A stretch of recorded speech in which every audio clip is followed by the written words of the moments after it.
Hey, you. Do you want to know who's going to win the Super Bowl this year? What about what we're going to learn about every team and their playoff run this year?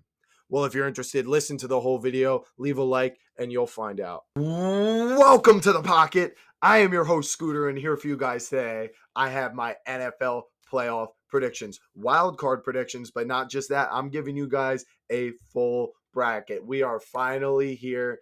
We finally made it, especially people like me, your Giants fans out there whose season was over weeks ago, and all that we had left to get excited for was the playoffs. This is one of my favorite times of the year. It's basically a holiday every weekend, and that week in between the Super Bowl and the conference championships games is always so depressing for me. I hate waiting that extra week, but you know what? The teams deserve it. But anyway, as I said, we got some wild card predictions for you guys today.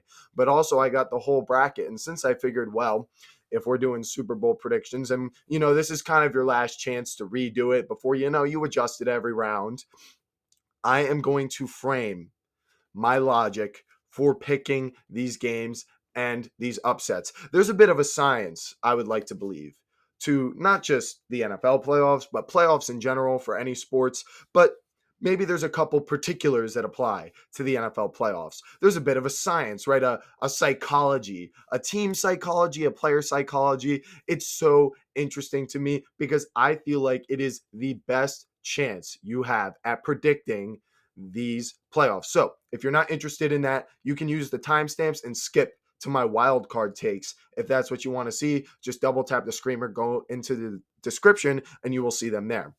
But as I stated, first, I would like to frame you guys my view of the playoffs so you have context before I dive into the bracket. Judging a team's ability to navigate the playoffs and just each individual matchup they face is always very elusive, right? You get to this point at the wild card round, and during the season you think you know what's going to happen. Before the season starts, you think you know what's going to happen, and all these things change. But then after, even though things seemed so confusing, when you see the result of a game and maybe it didn't go the way you expected, it's always that one glaring narrative in hindsight that seemed so obvious that ends up proving you wrong, right? You want to believe that these teams, they prepare so hard and these players work so hard. And what you have to understand is all of these teams are doing this, right?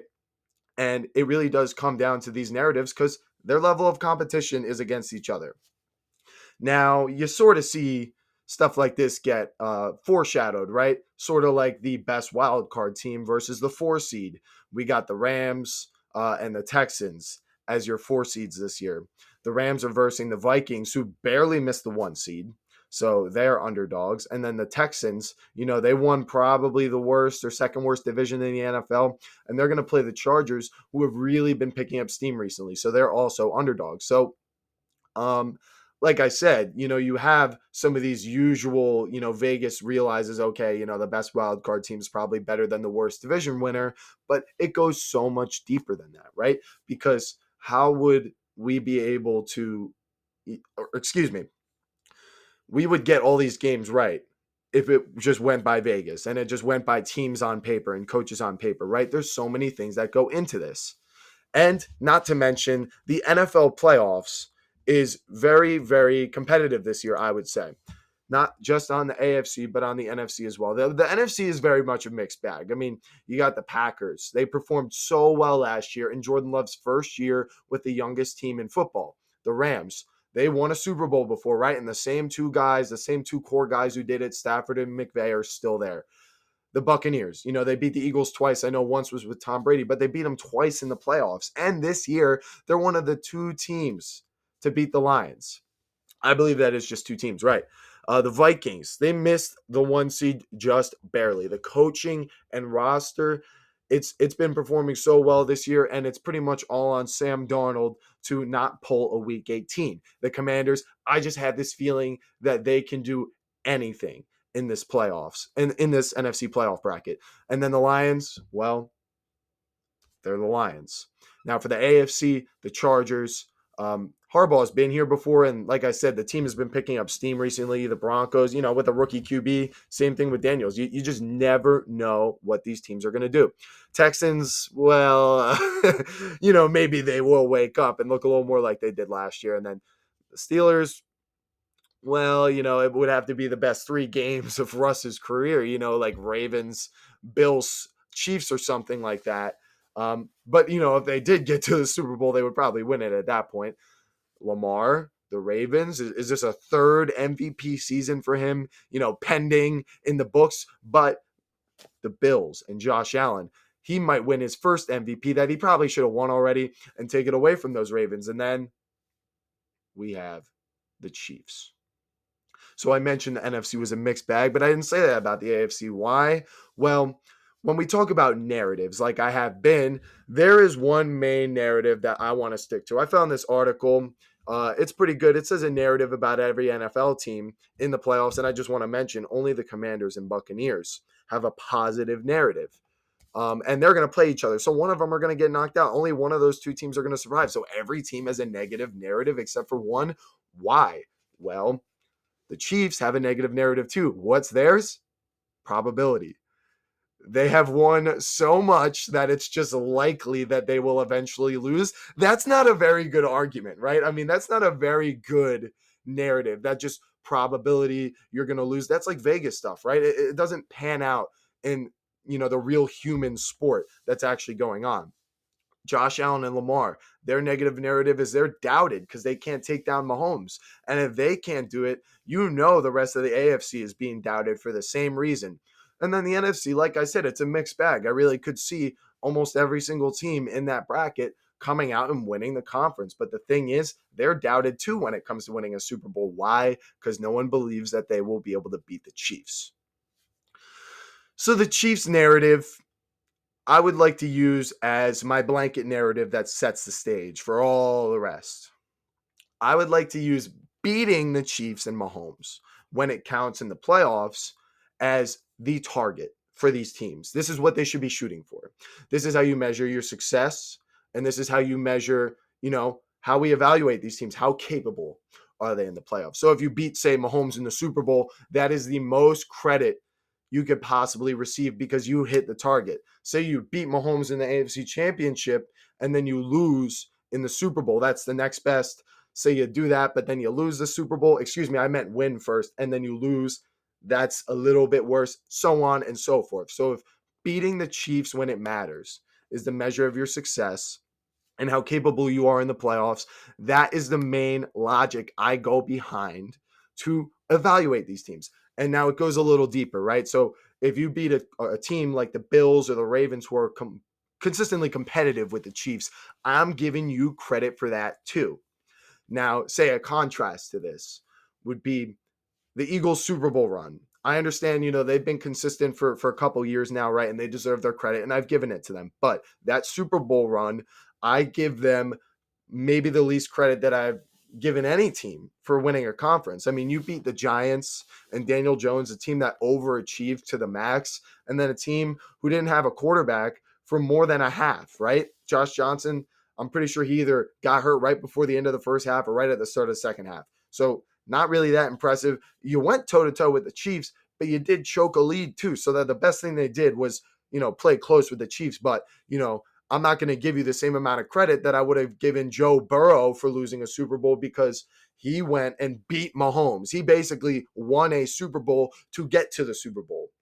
And then, of course, he lost to the Rams, and that Rams team may have not been able to beat the Chiefs. That may have been the best thing for them that the Bengals won. So that is my logic and, how you sort of get points for me, right?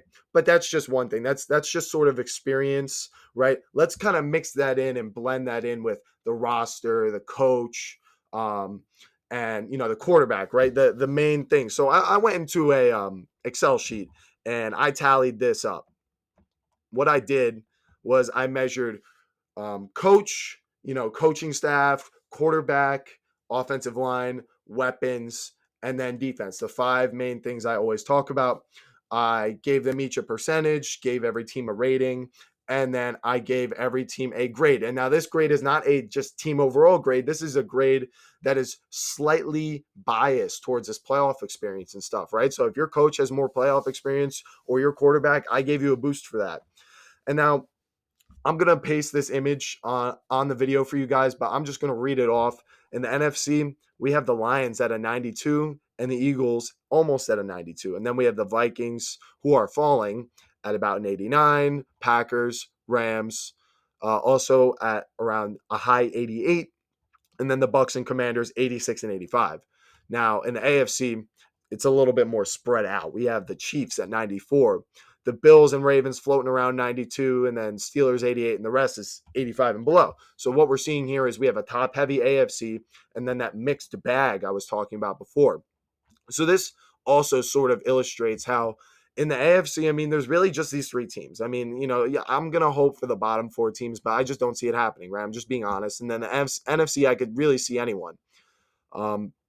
So where am I going with this? For the NFC, I would say having at least a coach and a quarterback, or a coach and a roster, or a QB and a roster is enough to get it out of the NFC, right? Now, in the AFC, if you're going to beat Mahomes, you need all three. You need a great coach, you need a great quarterback, and a great roster. We're seeing that right now. The Bills, the Ravens, they both have great coaches, quarterbacks, and rosters, but they still can't make it past the Chiefs because of their voodoo magic. So, now that I've sort of framed the conferences, right, I want to go a little deeper, right? I've sort of explained how we're going to rank teams, but even at that point, that is just one of my next five. I've got a new big five for you guys, and that is going to be the five things that make up a playoff game matchup, right, between two teams, and a playoff run, right? The things that help you and the things that hurt you the most. So starting things off is what I just mentioned: your coach, your QB, your roster, how they all blend together, how much potential does your team have to perform at a high level, right? But that is just one of the five things. And sure, it's very important, but it's not as like nuanced and out of nowhere as these other things. And you'll know more and understand more of what I mean by that when it happens. Now, matchups. This is the next thing. This is number two. Some teams are not the best team in the NFL, but they are perfectly crafted to beat better overall well-rounded teams. Take, for instance, the Buccaneers, right? They've played the Eagles like 3 times over the past couple years that I can remember. Let's just forget that Tom Brady one, right? We'll just talk about the past 2 years. Last year in the playoffs, yeah, sure, the Eagles didn't have A.J. Brown, but they got absolutely stomped by that Buccaneers team. And then this year, this Eagles team has looked unstoppable, but when they played the Buccaneers, they just looked terrible. Why? Because the Bucs don't have the best defense, but the players they have on their defense match up well with the Eagles offense. They stop the things the Eagles offense does well. Say if they verse a team that has an opposite style, the Bucs defense would get exposed, like say the Falcons, right? That they could not beat the Falcons this year. So that's the importance of matchups, right? Who you're playing is going to get in the way. And this also comes down to the AFC. Like, what if you're playing Mahomes, right? That's just a terrible matchup, right? You just don't want to play the Chiefs. You could say, oh, we would have made it to the conference championship, but we played the Chiefs in the first round. Oh, well, this is the stuff that happens, and this is why seeding is important. Up next, we have conditions. So this is number 3. We've got, your team, we've got your matchups, and then we've got conditions. This is unique and specific to every game, right? You can have bad conditions in outdoors, good conditions inside in a dome. You've got 2 different kinds of field, grass and turf, and then you've got home field advantage. This is a little bit more straightforward. But it gets a little bit harder to tell, right? Because you're talking about weather. Like, sure, you might know where the teams end up playing if you predict it right, but you don't know what the weather is going to be. So this really starts to mix things up. And this is where unexpected things in the playoffs start to happen, right? Say people aren't looking for the rain when they're putting their bets in on DraftKings. But if you're going to place bets, at least on one round at a time, go check the weather of the home team and their city and see if it's going to rain or not. Because if it is, that's going to benefit the team that likes to run the ball more than the other team. Do you understand where I'm going with this? Stay with me now. Number 4, liabilities. Now, this is also something that changes over time, right? Or at least has the potential to. Now, this starts with just the holes in your roster, right? Say you're weak at corner, right? That's a liability. That's your one weakness. Teams are going to attack you, especially in the playoffs. They're going to attack your biggest weakness. It's a brutal sport, just like any sport. They'll attack your weakness. And then next part of this is injuries, right? Liabilities that appear out of nowhere, whether you don't have the depth or your starter gets injured, right? Injuries create liabilities. And if it happens in game, it's one of the hardest things to combat because you did not game plan for that to happen. So, say for the Eagles, if A.J. Brown gets injured in the game, they're done, right? Because we know Jalen isn't great without A.J. Brown and they didn't game plan for it. So, there's an example for you of liabilities and how, once again, like conditions, you can't really predict this. And when I talk about things happening that we don't suspect, it's liabilities and conditions where it really starts. You can kind of foresee who's the best team, who is the most matchup proof, right? But conditions and liabilities, this is where it starts to get tricky. And now my last thing. This is my favorite thing to talk about in the NFL playoffs. And I have friends argue with me about whether this is real or not, and it drives me crazy that they don't think it is. And that is momentum. Momentum is a real thing. There's two kinds, right? You have short term, which is, say, shattering a narrative or exceeding your expectations. And then you have long term momentum. That's what the Chiefs have, right? They've been rolling in the playoffs, and it's just like regular to them because they have the momentum from the previous years. They're used to this, they're used to the success, and they're used to how to make it happen, right? So that previous success, that previous short-term momentum becomes your long-term momentum. And that's how you end up with dynasties and great teams. So those are my 5 big things. We'll just call it team, but that's coach, quarterback, and roster. Matchups, how matchup proof for you, unpredictable conditions, unpredictable liabilities, and unpredictable momentum because you just never know what's going to happen because that comes down to not just winning. That is, how did you win? You build a lot more momentum blowing a team out by 30 points in the wild card round or making an amazing comeback than you do just kind of strutting along and holding a 4 to 10 point lead for the whole game. It's not quite as impactful for your team. I mean, it's still going to build your confidence, but it just doesn't have the same human element of excitement. So I talked about the 5 most important things. I've talked about all the teams, and I've talked about the logic and why I'm going to lean on narratives very heavily because when you have these 5 unpredictable things, well, really 3 more unpredictable things, and then you kind of rank them, you have to sort of take a leap of faith. Some of these narratives are going to hit and some of them are not. So that is my framing and my view of the NFL playoffs and why I look at it differently from the regular season and why I think you should look at it like that too, if you want to have a chance to actually predict it right. So the wild card games, we're going to start things off with the most important game in perhaps the whole NFL playoffs right here, at least in the NFC side. So let me tell you why I'm saying that. That's because I believe these two teams, right? If they win this game, they have the potential to go to the Super Bowl. Now, there is, of course, the Lions standing in their way and other great teams in this bracket, but I just think this is the start of the momentum. Whoever wins this game is probably going to get the most credit in the NFC side. I know that Rams-Vikings game is going to be very competitive, but we've seen these two teams play before, and we're very sure of who they are. Now, let me elaborate a little bit more on why I feel the Packers and Eagles are a little different than these other NFC teams.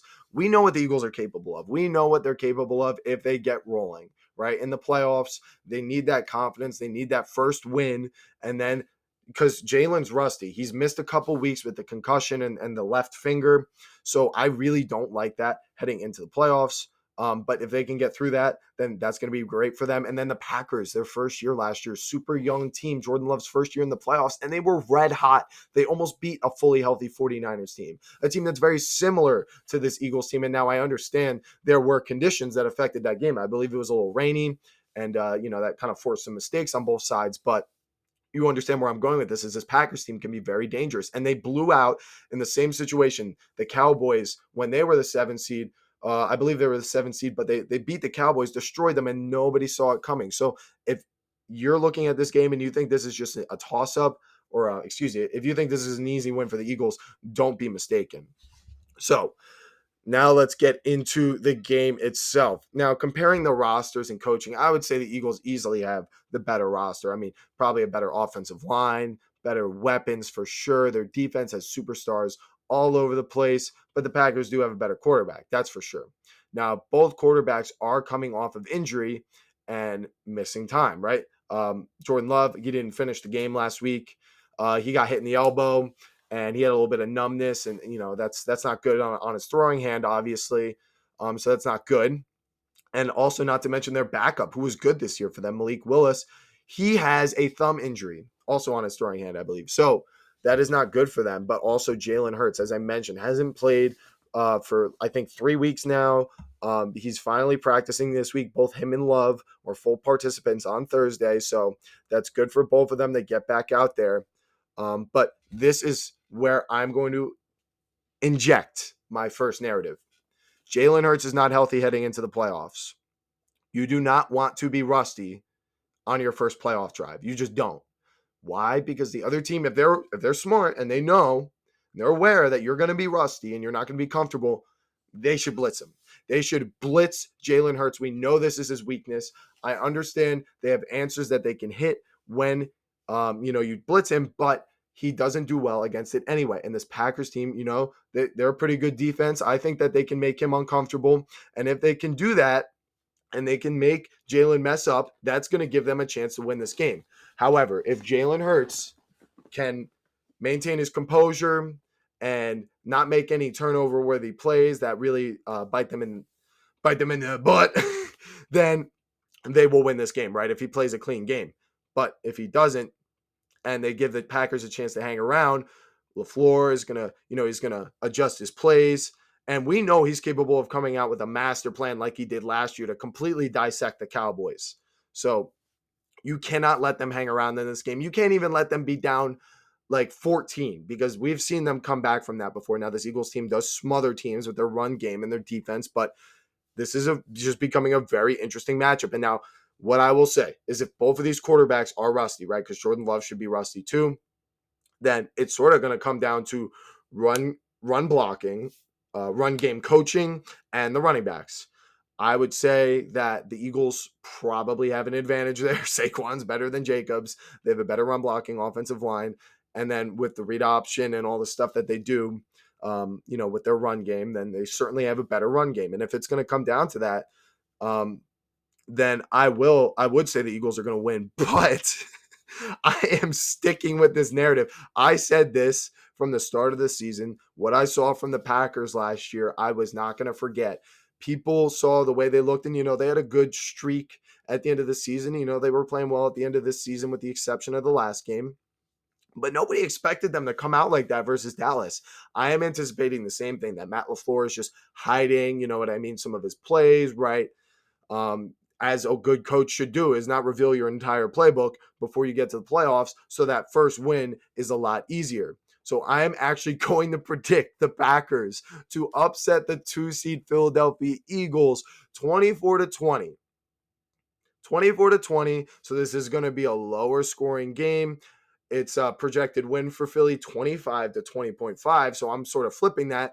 And what that's going to come down to for me is a Jalen Hurts fumble. I would say more likely a little bit than an interception, but maybe McKinney gets him again, someone who knows him very well and what he likes to do as he played in the same division. I don't like this game for the Eagles, but if they can win it, then things are going to be looking very good for them.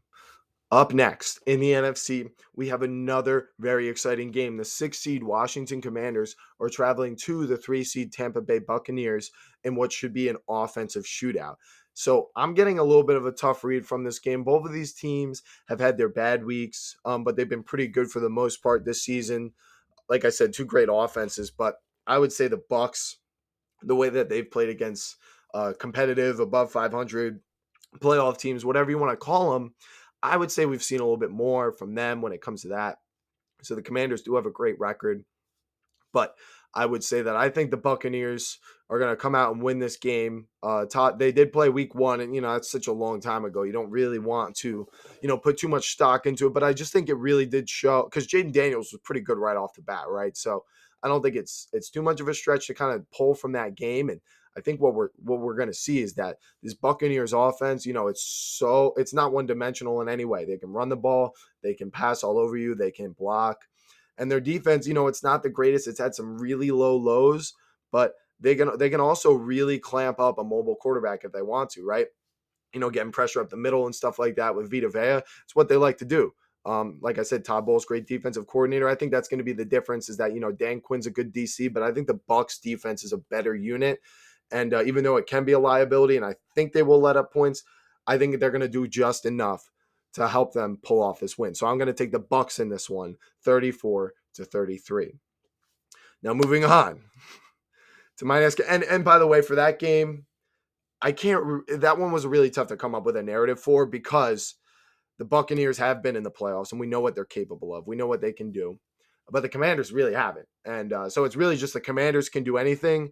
And we think the Bucs are pretty good. So the narrative game there is a little tough, but in this next one, I promise you, I got some narratives. All right. So the next game, last game in the NFC wildcard round, we have the 5 seed Minnesota Vikings traveling to the number 4 seed Los Angeles Rams. So the Vikings are projected to win this game 24.5-30. So there's only a 1.5 point favorite. As I mentioned, these 5 seeds are usually favored quite a bit over these 4 seeds.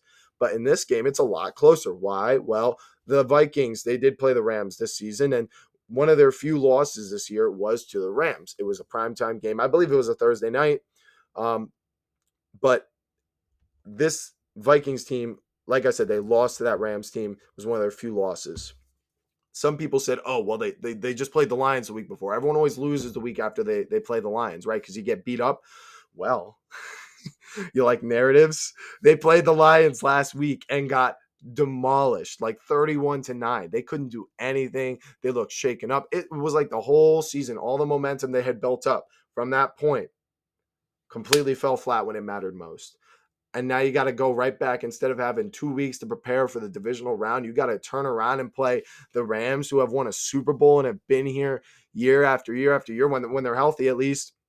I don't know, man. That's a lot of narratives, a lot of negative narratives for the Vikings. And, I like the Vikings. I root for these emerging, quarterbacks who are, reviving their career and stuff. But it's just, you got to see last week and you got to say that's the note you're leaving off on before the playoffs, compared to the Rams, who have been stellar in the second half of the season. Now, they haven't been like destroying teams, but they've got their identity. They run the ball with Kyren Williams, Cooper Kupp, Matthew Stafford, and Puka Nacua. In the passing game, he's one of the smartest quarterbacks in the league, and those receivers know just what he wants to do, so they can pick you apart. So in this game, I'm going to do another upset in the NFC wildcard round. I'm taking the Rams 26-24. I do think the Vikings will look a little better on offense, but I think it'll actually be mostly because of their run game.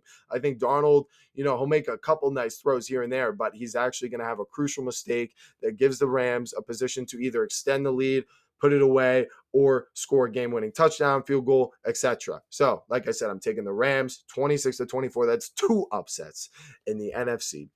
Moving on to the AFC. Our 1 seed is the Chiefs, so they have a bye. And starting things off, we have the Denver Broncos at the Buffalo Bills. The Bills are projected to win 27.5-19. The 9.5 point spread, or 8.5, pretty big, right? I would not expect Denver to keep up with them. I mean, it's the same thing as Jaden Daniels, except I'd say a little bit less. Like, your narrative for the Broncos is, yeah, I guess Sean Payton's been here before. He's won a Super Bowl, but that was a long time ago with Drew Brees. The game was so different. And the Bills have just been here over and over and over. And, they've gone toe-to-toe with the Chiefs in the playoffs. So if they can't, and they lost to the Broncos last year with Russell Wilson, but that was like literally the week before they changed everything. And, I can't remember who they fired, but they fired their offensive coordinator, made the changes, and now they're the same team that you see now running the ball, utilizing Josh Allen's legs. I don't think Denver is going to be able to keep up with them. They do have a quality defense.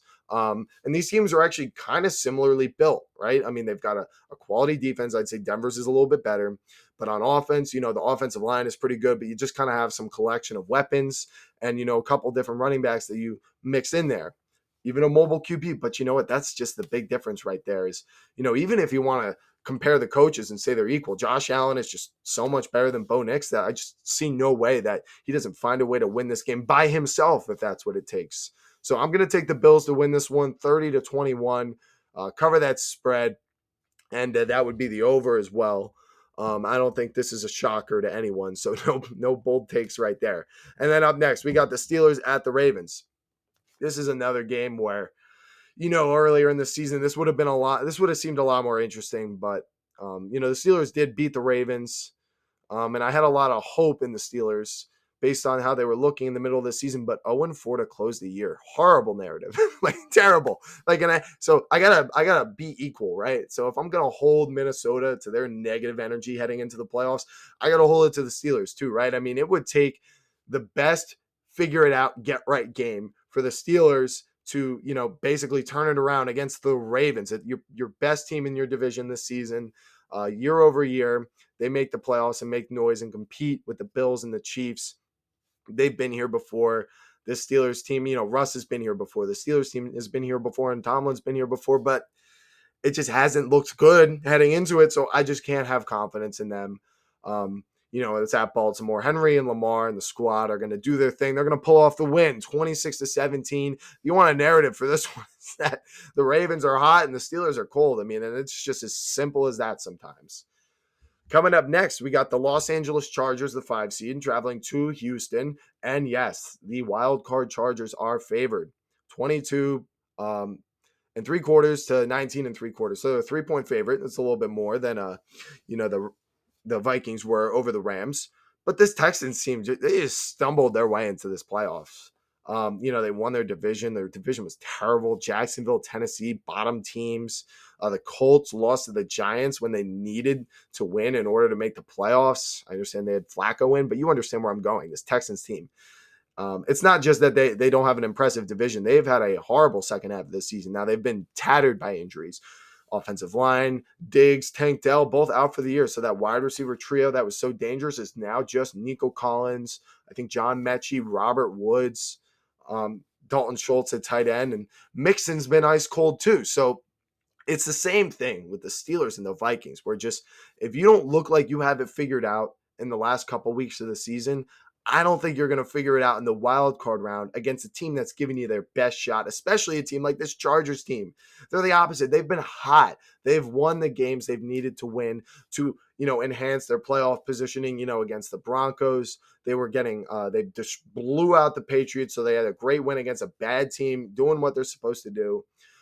Just icing on the cake before you get into the playoffs. So got a lot more confidence in the Chargers. I do think both defenses will show up, but I think it's just going to come down to Stroud and this offensive line struggling to consistently produce an offense that's going to, get them down the field and, expose the Chargers defense that is great. But if you have some playmakers, they'll moss you, right? Or you got a great running back, he'll run you over. So Chargers win 21-17. So they cover the spread. And I believe that is actually under, right? So I'm predicting a defensive game. So that is all of your wild card matchups. So now we're into the divisional round where we are looking at projected games, right? So what we have is the 7 seed Green Bay Packers, the lowest seed, traveling to Detroit, the 1 seed, to take them on for their first game of this playoff bracket. And then we have in the other side of the NFC, the 4 seed Rams against the 3 seed Buccaneers. That would be an awesome game. I would love to see that. And then in the AFC side, we got the Chargers taking on their division rival Chiefs, who are the 1 seed. And then we got the 3 seed Ravens against the 2 seed Bills. It's like the battle for MVP. Now I think I've been told that the voting happens, before or at like the very end of the regular season. So playoffs isn't supposed to help, but I'm going to look at this as the battle for MVP, right? If you win this game, you deserve MVP. It's going to be a quarterback duel, and that's just how it is. So let's start breaking down these games and get a little bit further into these playoff predictions. I'll spend a little bit less time, though, on them since obviously it's not guaranteed. Packers at Lions. I planted my flag on this Packers team this year, and I think they will come out hot. And they will be impressive even without Christian Watson. But they're going to suffer the consequences of the 7 seed. Now, it's a real shame going 11-6, being pinned as the 7 seed. Really stinks that the Vikings, their division was just so good.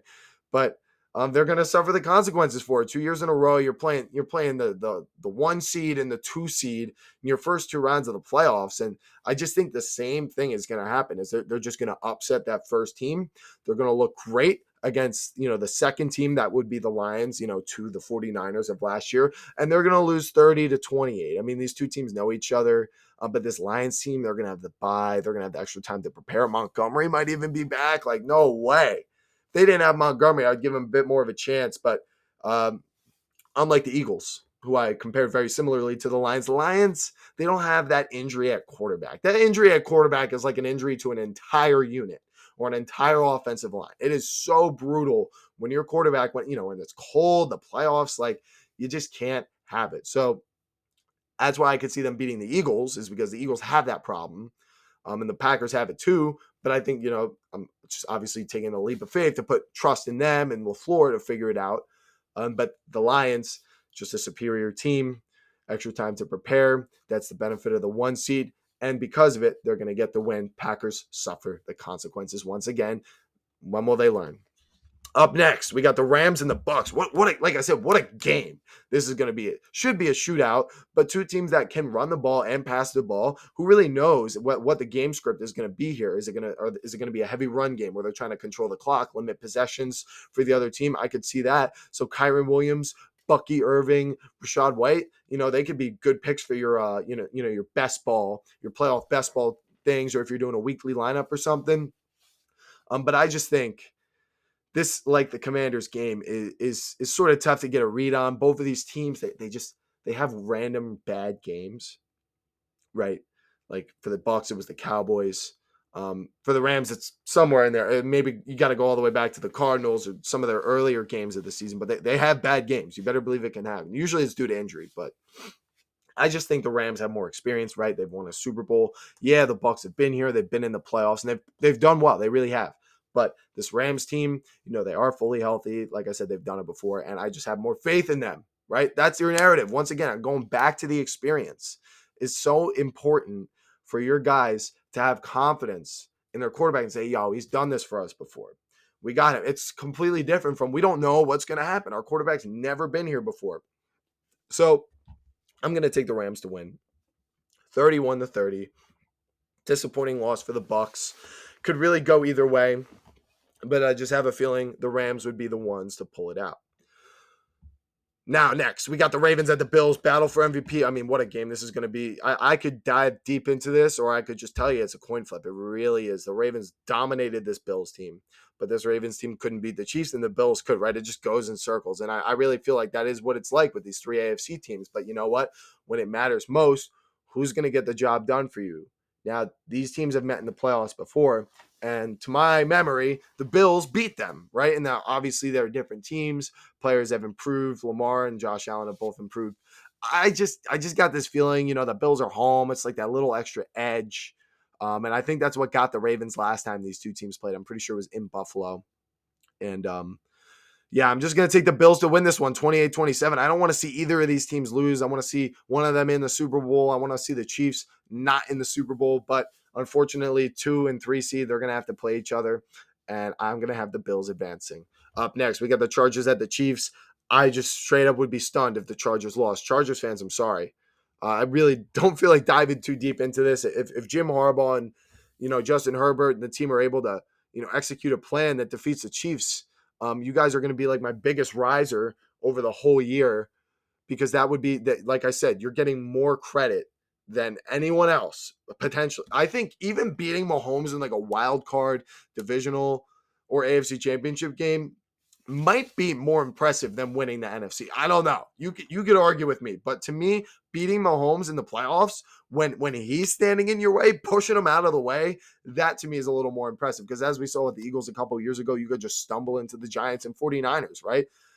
In the AFC, even if Mahomes is out, you still got to get through Allen and Lamar. So yeah, that's my take on Chargers and Chiefs. Now we're on to AFC and NFC championship. Let's start things off with the NFC Championship, Rams at Lions. So the Rams, they've exceeded expectations so far in these playoffs. They've beaten the Buccaneers. They've beaten the Vikings. Now the Buccaneers, It's a bit more of an experience thing why I had them edge them out. With the Vikings, it's a bit more of lack of experience for Sam Darnold, right? Maybe the Vikings have a better roster, and maybe even O'Connell is coaching up the team with Flores a little better than McVay and his guys. But I think it's just so important with the cohesiveness between your quarterback and your coach in the playoffs when it matters. These defensive coordinators are going to put your inexperienced quarterback to the test. And like I said, that's why I had them winning those two games. But then you get to here against the Lions, and you have a quarterback who, is trusted. He's been to a Super Bowl before. He's been to the NFC Championship, and the whole team, everyone's on the same page. The Lions are one of the most they probably are the most cohesive team in the league. I would say besides the Chiefs of the NFC, they are the most on the same page team. So they've got a better roster than the Rams. I wouldn't go as far as to say they have a better coach. I'd say it's about equal. And the Rams have a better quarterback. So there is a world where this Rams team could win, right? It's sort of canceling out, but I just think the roster, the Lions offense, the weapons that they have, sure, the Rams have weapons, but mix it with the offensive line. Yeah, I just think they're going to be able to control the clock a little bit better, manipulate the outcome of the game, chewing up the clock when they get the lead, things like that. Things like injury conditions and momentum, like I mentioned before, could play a role in this, but that's what it would have to take in order for the Rams to win this one. I'm going to take the Lions to move on, and they're going to win this game. Where do I have it? 35-30. They're going to win.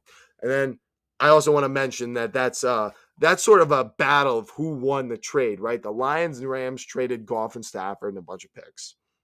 Rams got a Super Bowl out of it. The Lions, they made it to the NFC Championship, and obviously they've done very well for themselves. But I think it would only be right if they were able to make it to a Super Bowl just like the Rams did and have a chance to win it, right? Might be the most balanced trade of all time, right? That's what people would call it. And then finally, let's move on to the AFC Championship. We would have Bills at Chiefs. Maybe there's something to that probability thing like before. I mentioned how, I see no way they lose to the Chargers. They're 15-2, and they threw the last game. This team seems like they're just bound to lose, and they always win by like one score. They haven't even scored like over 31 points this year. It's pretty crazy. But the one time they did lose this year, a real game, it was to the Bills. And it wasn't like a one score, like they lost it was a close game, but the way the Bills finished it off, they made it not close anymore. The Bills' ability to run the ball, not with just like their backs, the blocking, the scheme, but with Josh Allen, really is like hurts with the tush push and how that really hurt the Chiefs in the Super Bowl. Using Allen, it gives you an extra blocker. Now instead of your QB just handing it off and you got 9 dudes blocking, you got 10. You got 10 people blocking. So there's that. And then obviously Allen is like Cam Newton on steroids, right? He's so hard to tackle. And in that game, when they played each other, the Bills had an opportunity to like kick a field goal or punt on like a 4th and short. I think they were in Chiefs territory. And they decided and elected to go for it. And you know why I loved it at the time? I was like, this is just what the Chiefs do to screw the Bills. They manipulate the outcome of the game. And the Bills went out and did it, and then they won the game. I think that's going to happen again. I think this Chiefs team, they're going to keep being steady and they're not going to beat themselves, but they don't really go out of their way to win.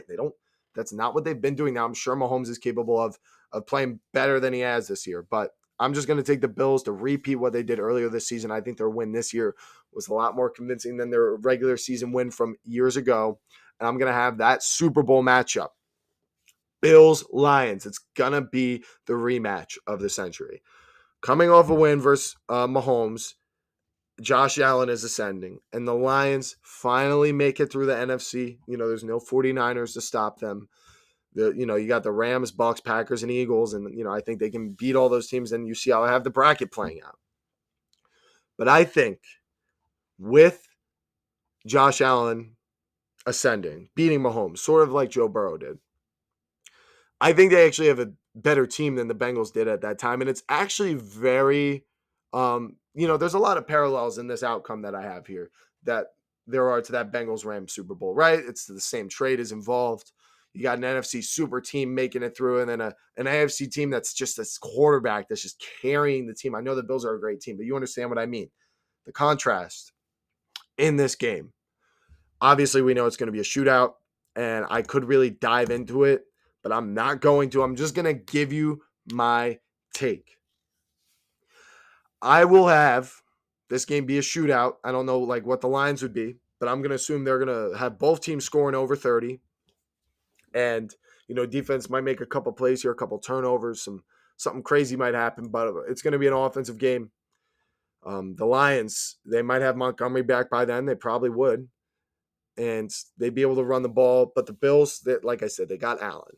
And it's just that extra difference maker. We saw the way these two teams looked. And once the Bills got ahead, they needed one stop on defense after I believe the Lions got the ball first. They needed that one stop, got the ball scored. Stopped the Lions again, scored again. 14-0, couldn't catch up to them the whole game. I think we see something sort of similar, but not by 2 touchdowns. I think it might oscillate a little bit, right? We might have a couple lead changes, but in the end of the day, I think Josh Allen is going to be the one to come out on top and win this game, let's say 38-35. So, I promised you at the beginning of the video that I would tell you everything that we were going to learn from this NFL playoffs, the 2025 NFL playoffs. So let's start things off with a nice broad narrative about the whole NFL. And that's going to be that the AFC is still king. The AFC is still better than the NFC. Making it out of the NFC into the Super Bowl is easier than making it out of the AFC and into the Super Bowl. I think a lot of us already knew that. So let's just talk about each individual team. And maybe I'll throw in a little bonus one off the dome for you guys at the end.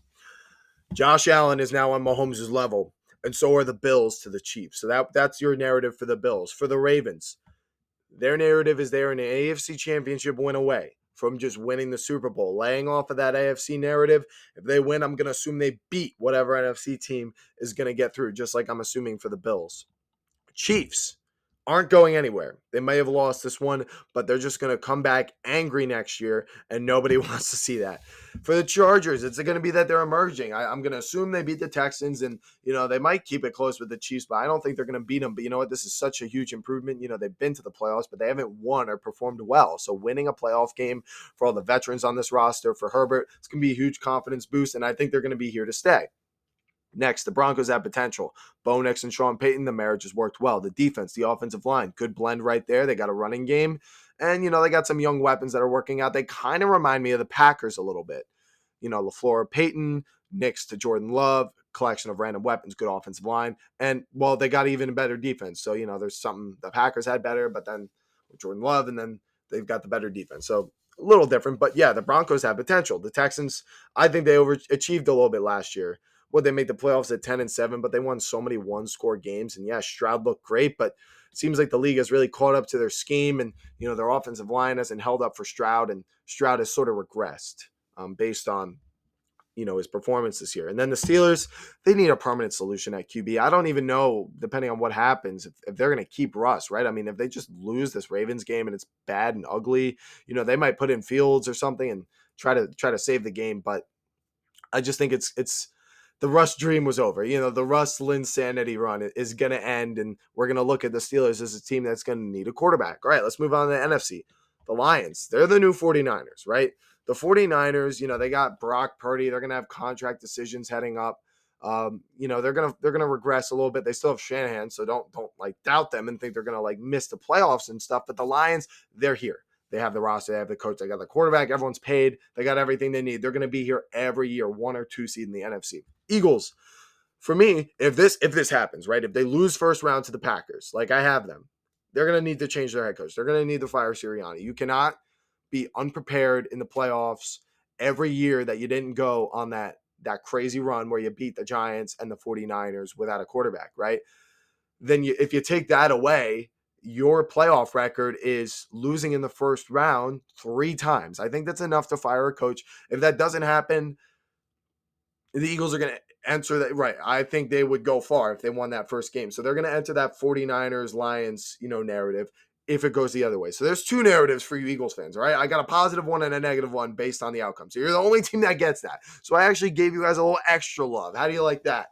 And then the Rams, their narrative is going to be they're on all these teams' level when they're healthy and in the playoffs specifically. They're the most experienced.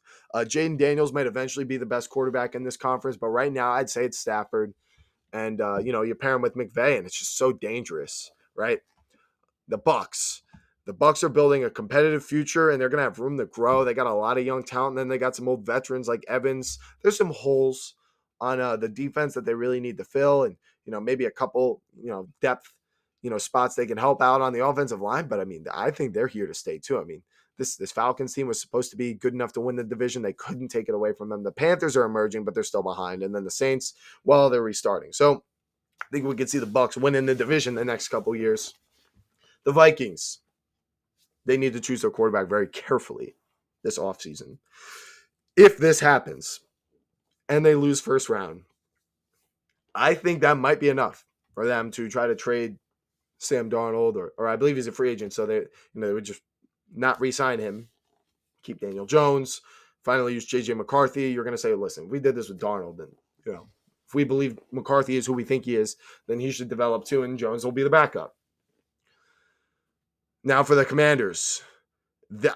This team, I am just so excited to watch them because, like I said, I'm high on the Bucs and I like them, but I like watching Jaden Daniels succeed on this Commanders team. I don't like the Commanders. I'm a Giants fan, but honestly, he's such a great guy, and I like rooting for him. And I think Jaden Daniels definitely already better than Jalen Hurts. And I think the Commanders actually could surpass the Eagles next year, even if they have an impressive loss to the Buccaneers. They overachieved, or they exceeded. I don't think it's overachieving for them. I think they exceeded expectations this year by a crazy amount. Now, that's likely they will regress, but it's likely they will actually be a better team next year. And then finally, the Packers, their narrative is going to be, they got screwed this year at 7, with the 11-6 record, but they need to win the division or at least land a 5 or 6 seed next year, because you just can't make it in as a 7, expect to play the 2 seed and then play the 1 seed. Like you're playing the 2 best teams in the conference in the first 2 rounds. Like, sure, if you win those 2 games, your conference championship will be easier, but this Packers team has so much potential. If they were playing any of these other NFC bracket teams, Commanders, Bucks, Vikings. I mean, Vikings, I know how that went. Rams. I would take them to probably win that game, but they're playing the Eagles, and I'm barely taking them to scrape by and win that one just because Hurts is injured, and that's the narrative there. But it's not going to happen twice. They're not landing 2 narratives in a row. And then I would say, looking at the stats at this year, I would say last narrative, we've seen the return of the running back. We saw the running back market crash, and we saw people say they're not valuable, they're replaceable, right? You could spend money better elsewhere. Well, we saw elite running backs like Saquon Barkley and Derrick Henry go to elite teams and have obviously amazing seasons. The Eagles are the 2 seed, the Ravens are the 3 seed, and they both are like top 3 in every rushing metric, right? Saquon Barkley's an MVP candidate, for God's sakes. But we've seen not just with these elite teams, but a bunch of running backs have great seasons, and we've seen a lot less passing this year. Now, I know Burrow had a great year, but people need to understand that running back is valuable, just not for bad teams. Running back is so dependent on your surrounding roster, and it's also so dependent on your game script. If you're losing, your running back is just not going to produce as much by pure volume. He might actually get more yards per carry because the defense is backed off, but he's not going to get as much volume, right? So this is a little bit of a fantasy thing, but it's also for the teams. And then if you got a bad team, right, and you got a bad offensive line, your running back is going to be limited, right? He's limited to what his offensive line can do for him. But if you're a good team like the Ravens or the Eagles, and you have a read option QB to pair with them, best case scenario, best potential team to add a running back. So I think all these playoff teams should have an elite running back of sorts or some kind of great committee. So that's your last narrative coming out of this NFL season. And those are all my narratives for the NFL playoffs. And that's everything that we're going to learn. If you made it this far, I hope you enjoyed the video. Leave a like. If you did, I'd really appreciate it. And if you didn't like the video, probably because of some of the takes, tell me in the comments. You Ravens fans for the divisional round take versus the Bills. You Vikings fans, you Eagles fans, go defend yourselves in the comment sections. I know that these games are going to be close, and I'm picking some upsets, and people are not going to be happy. But hey, like I said, this is my bracket, as my takes, my narratives that I'm latching onto. So, hey, that's what this is all about, right? Talking about football, sharing takes and ideas. It's such a great time. I love the playoffs. I really do. Players, they make names for themselves. Legacies are established. Dynasties are continued. it's just like a holiday every weekend. And I really just can't wait for Saturday and Sunday. So like I said, if you did enjoy it, leave that like. Tell me in the comments where you think I got it right or wrong. And don't forget, you can subscribe, follow along, catch my divisional round prediction video when that's coming out, conference championship and Super Bowl, so you don't miss any of my takes for any of the playoffs. Thank you all so much for watching, and I'll see you in the next one. Happy playoffs and peace out.